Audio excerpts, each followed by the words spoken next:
प्रहलाद जी यहाँ कहते हैं, प्रभु त्याग कैसे करें, आपने दुनिया इतनी सुंदर बनाई। भगवान कहते हैं दुनिया इसीलिए सुंदर नहीं बनाई थी कि तुम मुझे ही भूल जाओ। मैंने तो दुनिया इसीलिए सुंदर बनाई थी कि तुम्हें मेरा भजन करने में कोई तकलीफ ना हो, पर तुमने तो उसी को कारण बना लिया मुझे नहीं मानने का। भगवान कहे कि तुम अकेले ना पड़ जाओ, तो मैंने तुमको परिवार दिया। अब परिवार में भी ज्यादा अकेलापन किसी को लगे तो मैंने तुमको हमसफर दिया। एक उम्र बाद विवाह हो जाता है, कोई एक व्यक्ति जो पूर्ण रूप से आपका है, आप उनके, तो मैंने आपको हमसफर दिया, साथी दिया आपका इस जीवन में, आपका अपना परिवार हो, मैंने संतान दी। अपनी खुशियां बांट सको, रिश्तेदार दिए, मित्र दिए, अपना जीवन चला सको, काम दिया। पर तुमने तो इसी को अपने दुख का कारण बना लिया। आज किसी भी व्यक्ति को पूछो वो दुखी क्यों है, यही 3-4 कारण होते हैं। कोई परिवार से दुखी, कोई काम से दुखी, कोई बच्चों से दुखी, पति पत्नी से दुखी, पत्नी पति से दुखी, यही कारण है दुख के। तो भगवान कहे मैंने जो चीज तुम्हारे अच्छे के लिए दी, तुमने उसी को अपने दुख का कारण बना लिया, तो इसमें मेरी गलती नहीं है। उदाहरण स्वरूप एक सेठ जी है, बहुत धर्म का काम करते हैं। उनको पता चलता है किसी गांव में पानी की बहुत किल्लत है, तो उन्होंने वहां एक कुआं बनवा दिया। अच्छा किया, सब गांव वालों को बहुत आसानी हो गई। अब कुछ दिन बाद उसी कुएं के पास कुछ बच्चे खेल रहे हैं। उसमें से एक बच्ची का पैर फिसलता है, वो कुएं में गिर जाती है, मृत्यु हो गई उसकी। अब उस बच्ची के पिता कहे सेठ जी की वजह से मेरी बच्ची मरी, ना तो ये कुआं बनवाते ना बच्चे इसमें गिरते। तो सेठ जी ने कुआं इसीलिए बनवाया था कि बच्चे आए गिर जाए।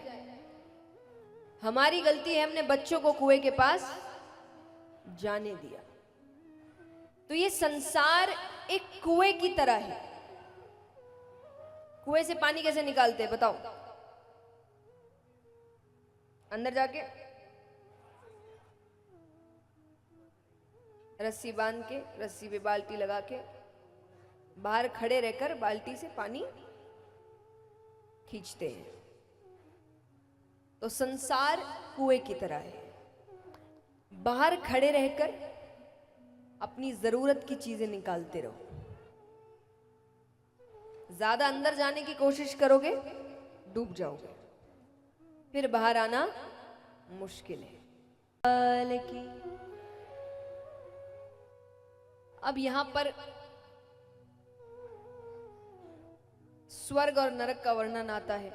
राजा परीक्षित पूछ रहे हैं कि दोनों में क्या होता है। सुखदेव जी बताते हैं स्वर्ग में इच्छाएं पूरी होती है, नरक में दंड दिए जाते हैं। दंड दिए जाते हैं, ये सुनकर राजा परीक्षित कहते हैं कि प्रभु ऐसा हो सकता है कि जीव पाप भी करे और नरक भी ना जाए। तब सुखदेव जी कहते हैं कि अगर अंत समय में भगवान का नाम मुख से निकल जाए तो जीव नरक नहीं जाता। ना आसान लग रहा है ना? ले लेंगे। पर जन्म जन्म मुनि जतन कराही, अंत राम कही आवत नहीं। इतना आसान नहीं है। पर यहां राजा परीक्षित कहते हैं कि प्रभु क्या ऐसा किसी के साथ हुआ है? तो सुखदेव जी बता रहे हैं कि कन्नौज नगरी में एक ब्राह्मण रहते थे, उनके पुत्र हुआ अजामिल।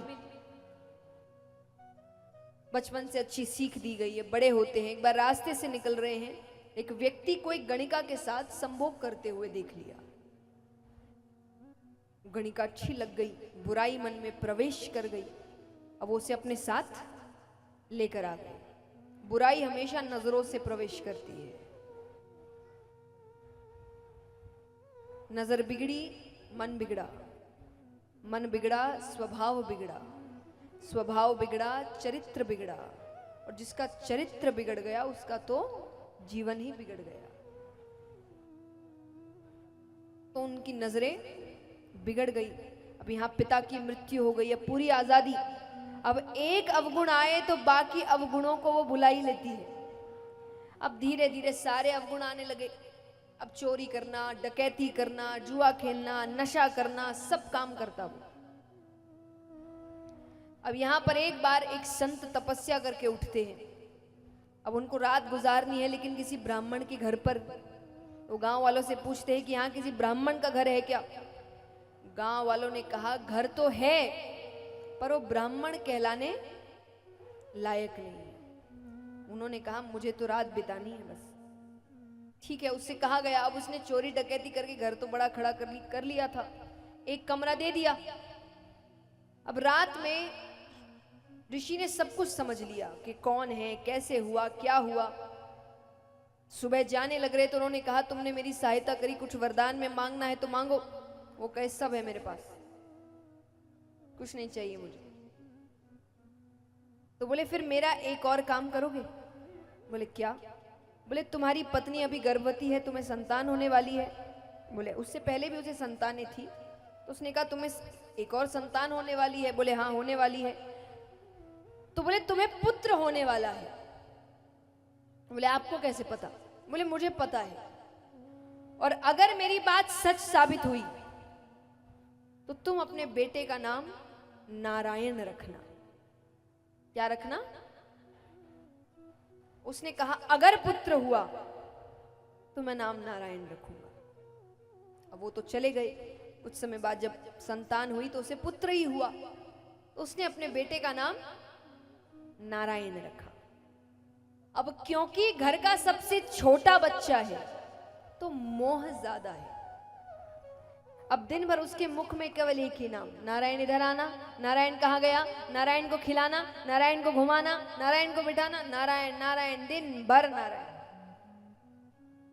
साल बीते, अंत समय आया।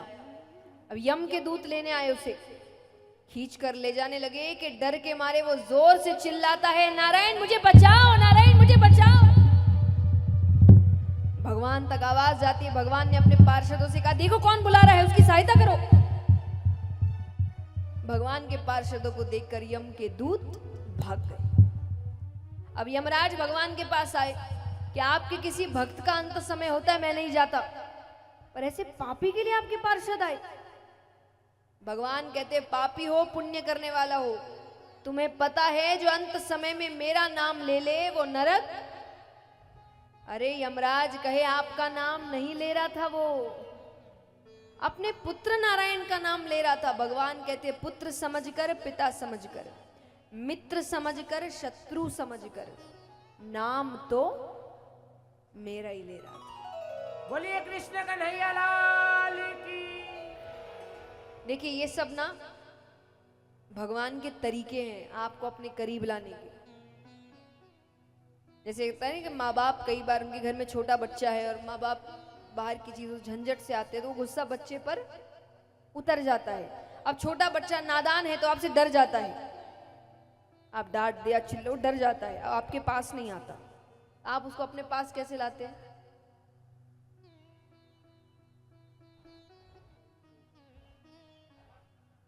इससे लालच, आप लालच देते हैं। पहले के समय में चॉकलेट दिखाते थे, आइसक्रीम दिखाते थे, आजकल फोन दिखाते हैं, आईपैड टैब दिखाते हैं ना।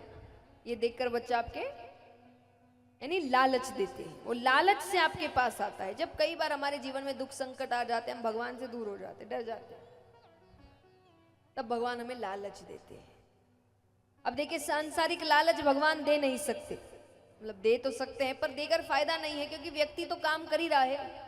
अब धन दौलत का लालच देकर क्या हो गया? भगवान को नहीं मानने वाला भी तो धन दौलत कमा ही रहा है, वो तो व्यक्ति खुद कर ही रहा है। तो भगवान ऐसे लालच दे रहे जो आपके बस की नहीं है। भगवान कहते कल्याण कर दूंगा, इधर पाप काट दूंगा, इधर नाम लेने से नरक नहीं जाएगा, मेरे पास आ तो सरी। क्योंकि भगवान कहते हैं मैंने इनको नहीं छोड़ा, इन्होंने मुझे छोड़ा है। आपको जरूरत है भगवान की ओर कदम बढ़ाने की, भगवान को अपना बनाने की, भगवान पर भरोसा ऐसा रखिए जैसे एक बच्चा अपने माँ बाप पर रखता है।